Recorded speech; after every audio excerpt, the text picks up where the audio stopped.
I mean, maybe if you just talk about it in general. Like the process of it. And how it feels for you too. Yeah, just maybe talk about dropping it off and picking it up. 64. Oof. Well, I recently did 447, which is even worse because that's Scooter's mother. I took Scooter's mom from him, and then I took her to slaughter. She's still alive? No. I ate her last week. Hey,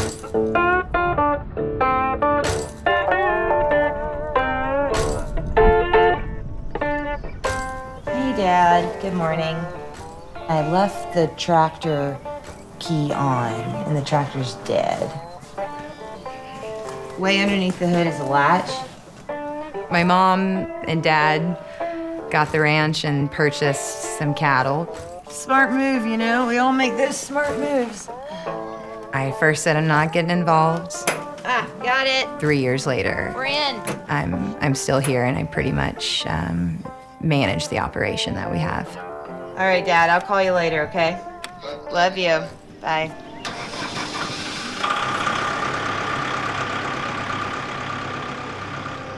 Being a first-generation rancher, I learned to drive a tractor for the first time.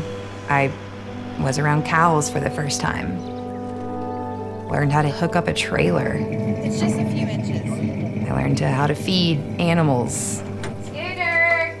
Come on, Like, there's nothing that basically I knew except possibly working hard.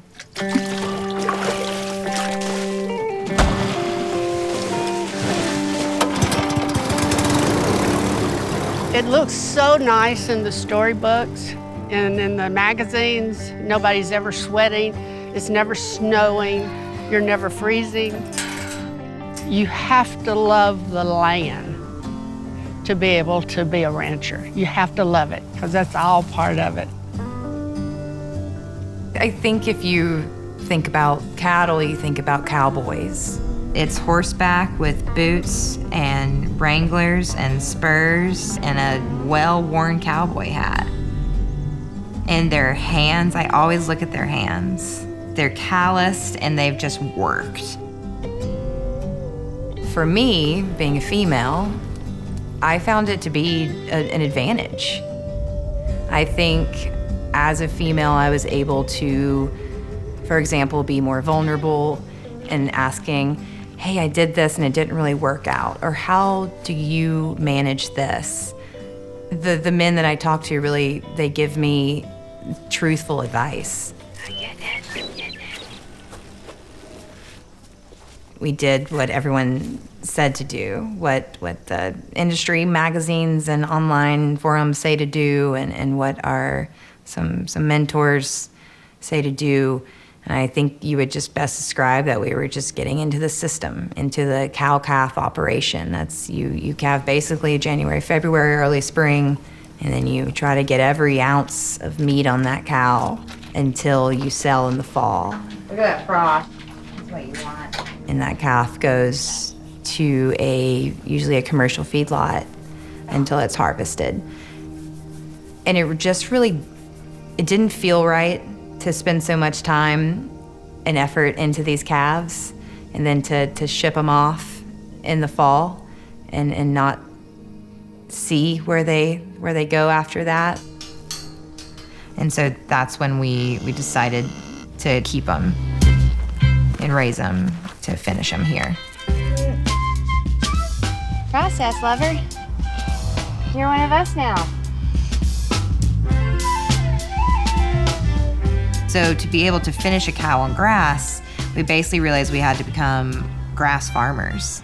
And so when we started looking into systems to better manage the grass, just over and over we ran into the rotational grazing. And so what we did is we took the cows through the pasture, gave them about 1.5 acres per day, and then we let it rest for 30 days, went to another pasture, and came back, and we were able to get even more grass growth on the second time around. And that basically what it will do is help the soil sequester more carbon. And so in the end, this is going to be better for the soil and hopefully better for water retention, and then on a larger scale, the atmosphere. That's it. Amy's the rock, and I'm definitely the helper. She's the inspiration for the next generation, for my generation to change. We're kind of leaving a mess in the world right now, so we've got to change, and she's doing that. Am I being boring? Am I talking boring? No. Is this like, does it sound conversational? No, it sounds great. What are you talking about? Okay. Why do you treat your cows like puppies? You know, I think it boils down is that I have no idea how to not treat animals like pets. Exfoliation. So I guess I like them to like me. Yeah. I don't know how else to do it. Come on, mamas. Now go, girls. She understands the cows. It's just a natural thing that she can do. She understands them. She communicates with them. When they're giving birth, they do not mind if she's there at all. She may be having her baby right now.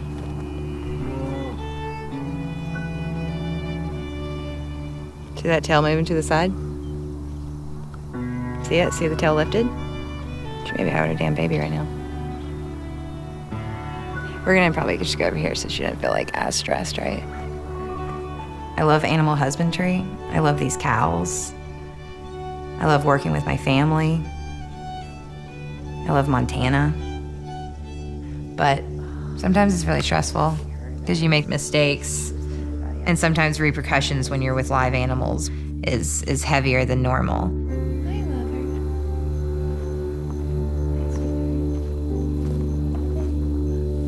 Last year, we lost a calf for the first time, and it was a huge hit personally.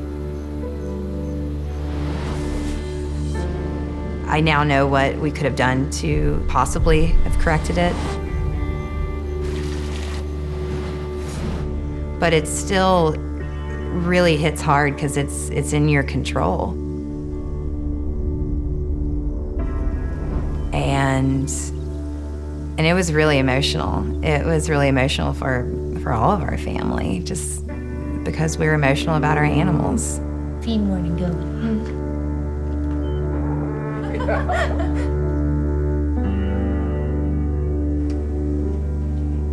But again, it's we learn, and now we have practices in place to make sure that doesn't happen again.